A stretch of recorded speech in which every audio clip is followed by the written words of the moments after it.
So today we thought it would be a fun thing to do another little unboxing for the new 210 that we are building. We did this in one of our very first episodes when we got started for this tank. We started buying equipment and we needed to get some new return pumps and power heads and things like that for the new tank. So once again, BRS has been our go-to place. And I really wanted to tear into this box as soon as it got here, but I know he wants to be a part of it too. So, I want to tear into it as well. Yeah.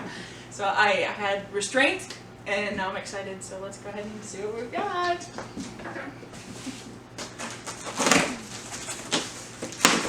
Yeah. Ooh, look at all the things. Yeah. You did a good job packing this box. Show that box. Look at that. That is some good packing right there. Alright, so the first one we got is the new XSTREAM, or XSTREAM, I'm sorry. We got that. I think we got a couple of these. Yeah. What's this up here? Oh, the Inkbird. So not everything in this order is for that tank.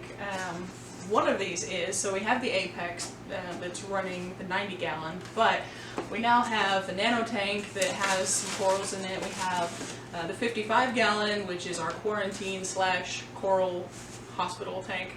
And now we're going to have the 210 out in the garage in the game room that we're building. So we thought maybe we'd better do something to monitor the temperature, because we've already had heaters fail. We've had issues just in this couple of years that we've been doing this, so maybe better safe than sorry. So 3 of those.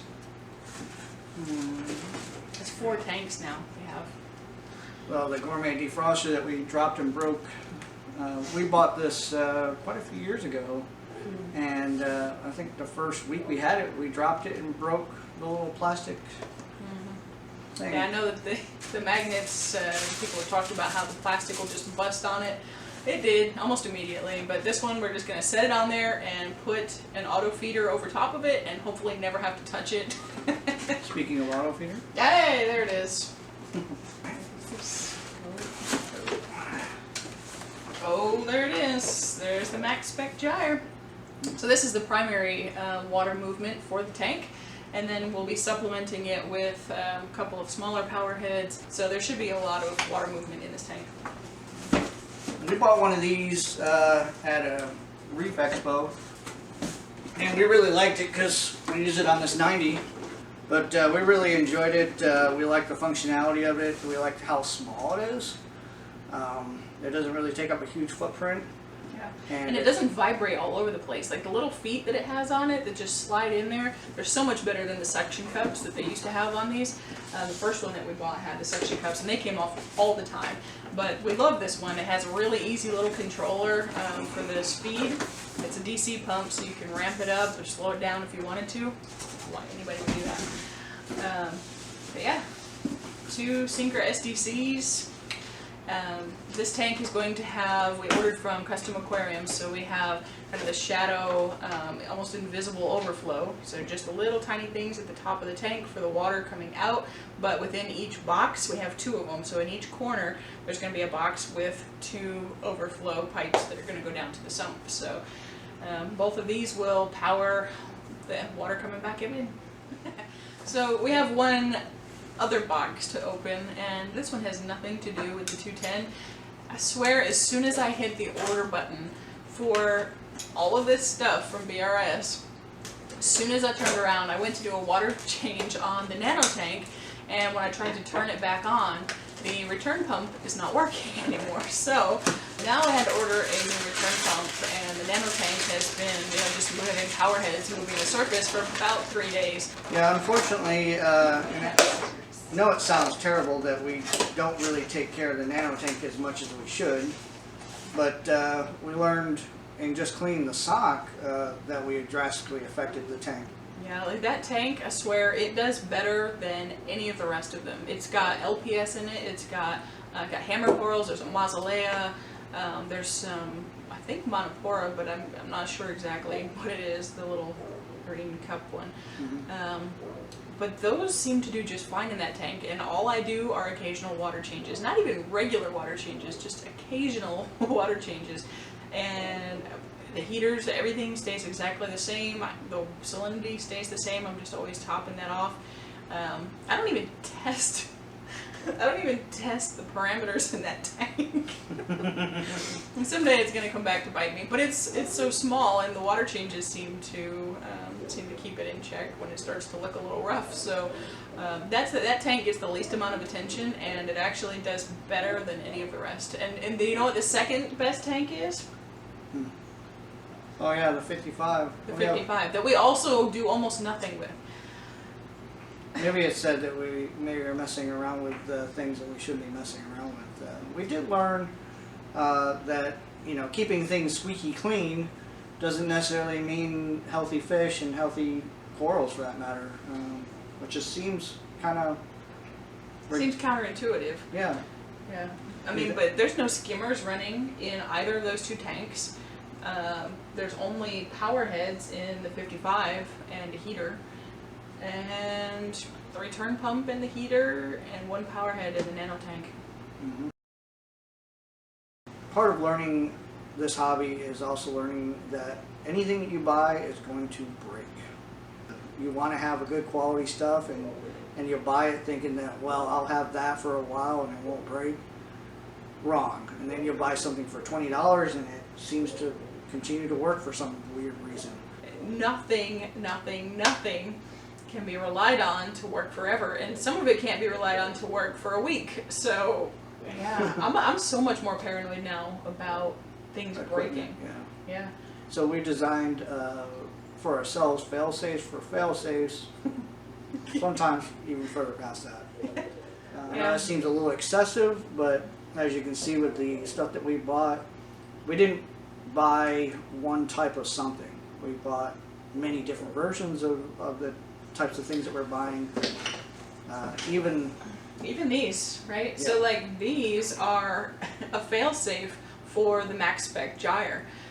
We want to make sure that there's always water movement on the top of the tank, and putting all of your eggs in one basket, we have found, is not the way to go with this thing. So we always want to make sure that there's at least one power head that's pointed at the surface. And honestly, we'll probably, even though we'll end up buying a battery backup for the GYRE, we're probably also going to continue to put the Airstone backups into the tank as well. Those things have been pretty awesome. I mean, they're like $8 on Amazon. You put a couple D batteries in it, keep them plugged into the wall, and as soon as the power goes out, those things kick on, and there's bubbles moving in the tank and breaking the surface, and those have kicked on quite a bit. We even bought a gas generator just for that sake. Well, I know that seems really excessive for some people, but we got a few other things that are set in place to help us out with that. So even if we had a catastrophic failure of all our equipment, hopefully batteries still work. Yeah. We've become super paranoid. That's the biggest difference between when we started and where we are now. We've become paranoid lunatics. Anyway, so yeah, this is all of our new stash. The tank is so close to being here, it's like 30 miles away, and we're trying to figure out how to get it here to the house. So let's talk about that for a minute. So the real problem is with us. We're trying to figure out how to handle a 1,000-pound crate and trying to get it into our garage. And it's not like we could just have a whole bunch of people over to hand carry it, because it's quite a distance from the end of the road to the garage. We need to have some kind of pallet jack or something similar, a forklift maybe. Maybe. Something to help us with this, because it really has become a logistical nightmare for us, but not for everyone else. Everyone else is doing great. Yeah, they called me the other day. They're like, "Hey, we have your pallet here. Can we drop it off today?" And I was like, "No, don't bring it. Please don't bring it. Like, I'm the only one here. It will sit on the road for days until we can figure out how to get it in the house. No, do not." We have a Kessel that we're moving to the 210, mainly because we think it'll probably be the right size for it. It is pretty much overkill for the 90-gallon tank that we use it for. It almost kills the Kato as well as growing it at the same time, which is really crazy. It's burning it. And But for the new one, we realized that, well, if we're going to keep fish healthy, we know how to kill all the nutrients in a tank. Yeah, the nitrates are at absolute zero in this thing. Like, it is crystal clear when we test it. So it does a good job, but then, you know, we had a small dino outbreak recently because there was just no nutrients in this tank whatsoever. It definitely makes a mess out of the skimmer that we also have down in the same area. It basically cakes any of the, you know, the skimming protein off and just cooks it to the inside of the protein skimmer.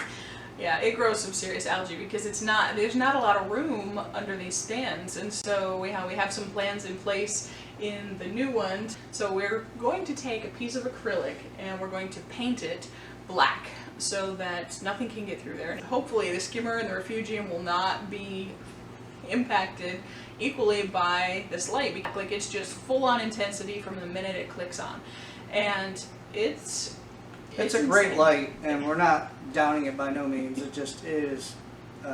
We thought we were just going to get the best one available, and we bought it, and we didn't realize that, you know, size does matter. There's no happy medium. It's either too much or not enough, and so we've got to do something different.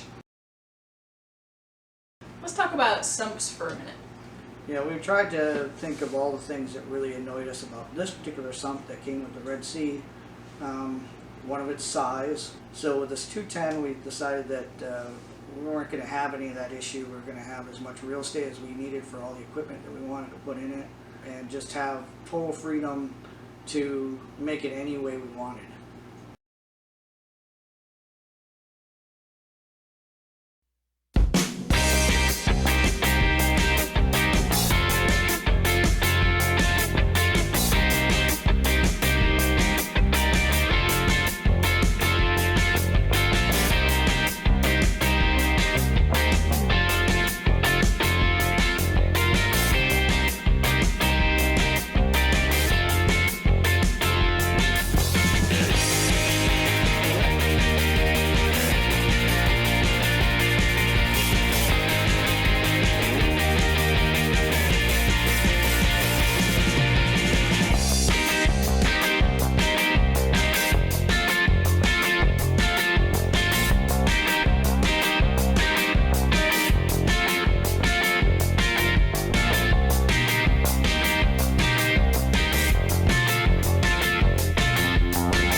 Tank. I definitely order from these guys again. Because I mean, it's pretty impressive. Yeah.